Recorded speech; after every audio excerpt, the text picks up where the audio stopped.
Hey creators, I hope you're doing well. In just a few seconds, you're gonna watch the 30-second commercial we shot for Subaru. Yes, call it fake, call it just for fun. We didn't actually shoot it for Subaru. We shot it to test whether all the hype on how good the low light is on this Sony A7s III paired with the Sigma 24-70 is. Is it worth all the hype? Stick around to find out.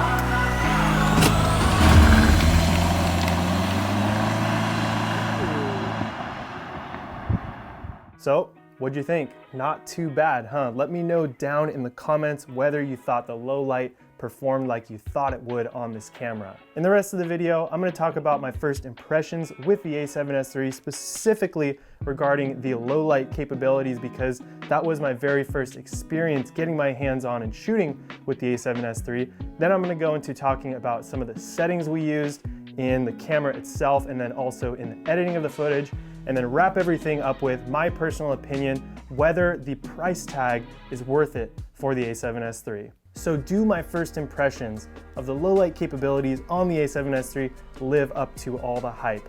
Yes, absolutely, but with one big caveat, which I'll get into later in this video. As I mentioned earlier in the video, this is actually my very first time using the camera. It belongs to my friend Kobe Crumholes. He pretty much shot the whole thing because, as you saw, I was in it and then I edited everything. As I'm filming this video now, this is being shot on my Sony A7s III. Finally came in the mail, yes, with my Sigma 24-70 that I'm currently testing. We wanted to push the low light capabilities on this camera to their absolute max, so we came up with a concept where we wouldn't even hit the record button until the sun was already down.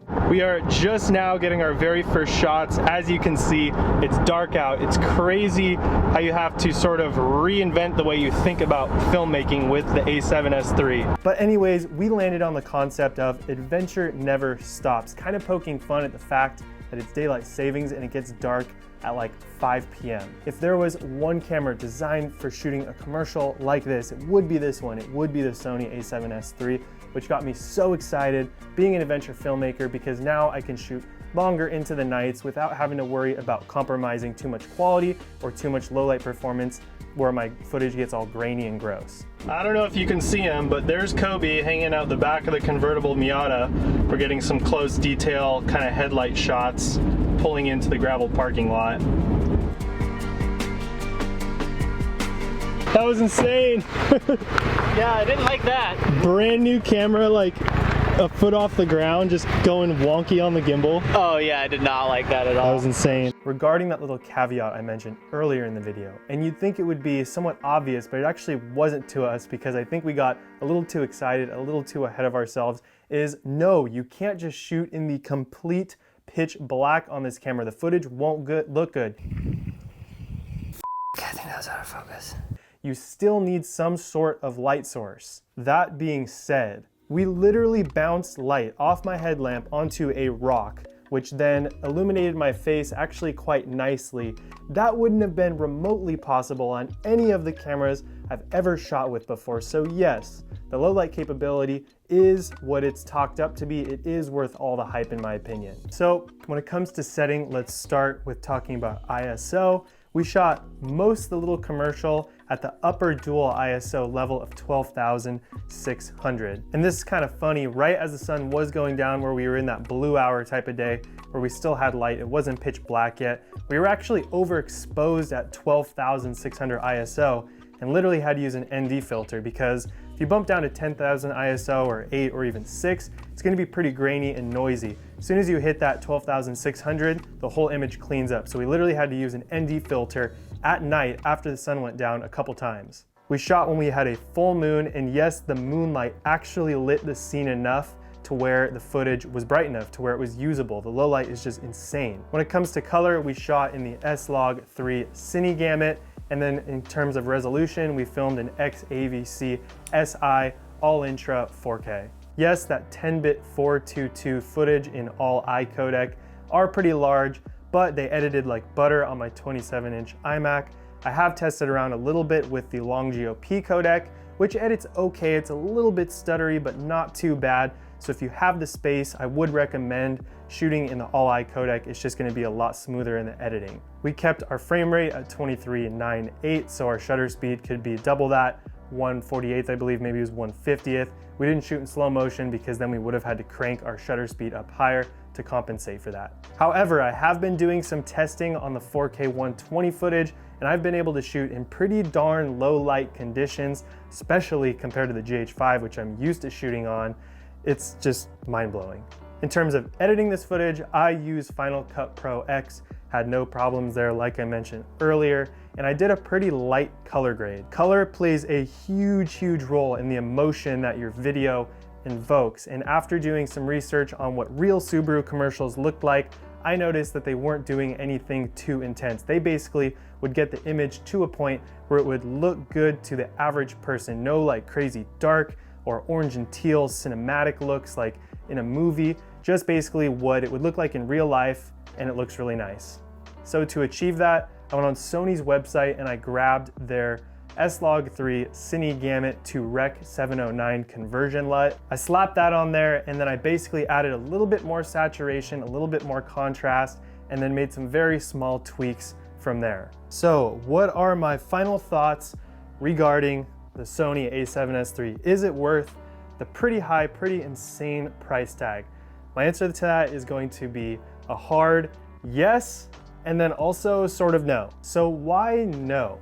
Well, I think the A7S III is going to be a little bit overkill for a lot of creators. For example, if you're someone who shoots in areas with controlled lighting, you do mainly studio photography, you're indoors, you have lights, then you don't really need the insane low light performance that this camera has. It's always better to have proper lighting and properly exposed without having to bump ISO or anything like that. Second, I think there are a lot of other great options on the market right now that are gonna produce similar looking footage at the end of the day. Sometimes we get wrapped up in looking at the spec sheet and having our minds blown, but then in actual use, you end up not quite using those settings. And I think there's plenty of cameras for a sixth of the cost, brand new, that are gonna produce results pretty similar to the A7S III unless you're a professional that really needs them. Like the GH5 that I've mentioned a few times in this video, it's the camera I came from. Phenomenal camera, has 4K 60, has 422 10-bit, tons of amazing cinema features, time codes, and that camera is wonderful if you have proper lighting. If you have studio lighting, if you have your scene well lit, if it's not super dark, the footage looks amazing. At the time of making this video, the Sony A7S III is about $3,500 plus tax, so out the door I paid about $3,800. Then you have to buy some nice glass for it, which keeps ramping that price up. The GH5, I believe, is about $1,000 brand new, and I've seen people pick them up used as low as $500. Now, I'm well aware that there are a ton of other amazing features the A7S III has that those cameras don't, but mainly if you don't need that 4K 120, you're okay with 4K 60, and you don't need a camera that's gonna have incredible low light performance because you already light your scenes well, then you might want to look in other places other than the A7S III. There are even rumors of the A7 Mark IV coming out, the next level up from the A7 III. I'm sure that's gonna be much cheaper than the A7S III and boasts some amazing specs. So if you're on the border and you don't know if you really need the specs the A7S III gives out, then you might want to hold off till maybe January, February and see what Sony announces there. So now why yes? Oh boy, because I am 100% in love with this camera so far, and here are the reasons why. Number one, I'm an adventure filmmaker, so I rarely have my scenes properly lit. Of course, things look decent now because I'm in my studio, but most of my actual paid client work is out on the field where I am running and gunning, getting shots super quick.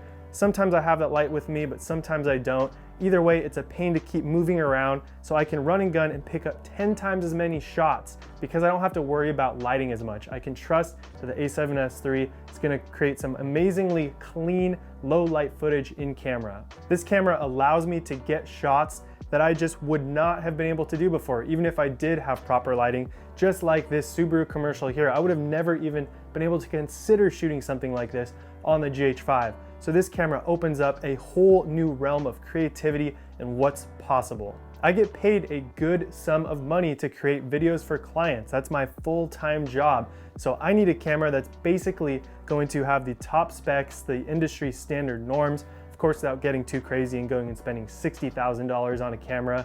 So for me to have basically the best specs in the industry for $3,500 is a no-brainer, totally worth it. One might argue that I don't absolutely need 4K 120. 4K 60 is just fine, like I've been doing for years with the GH5.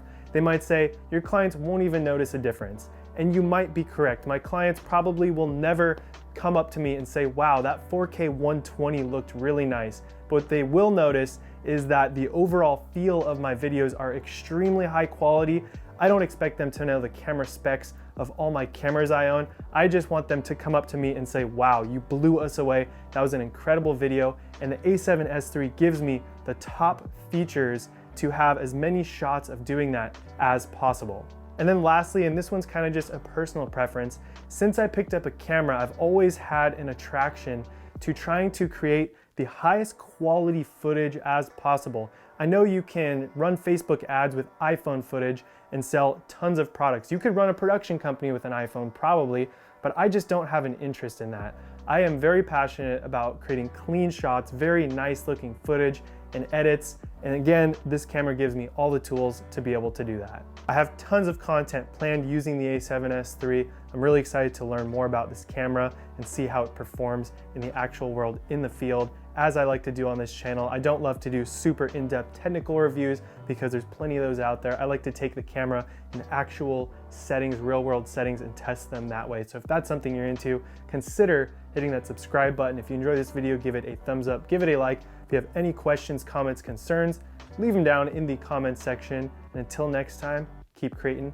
I'll see you in the next one. Peace.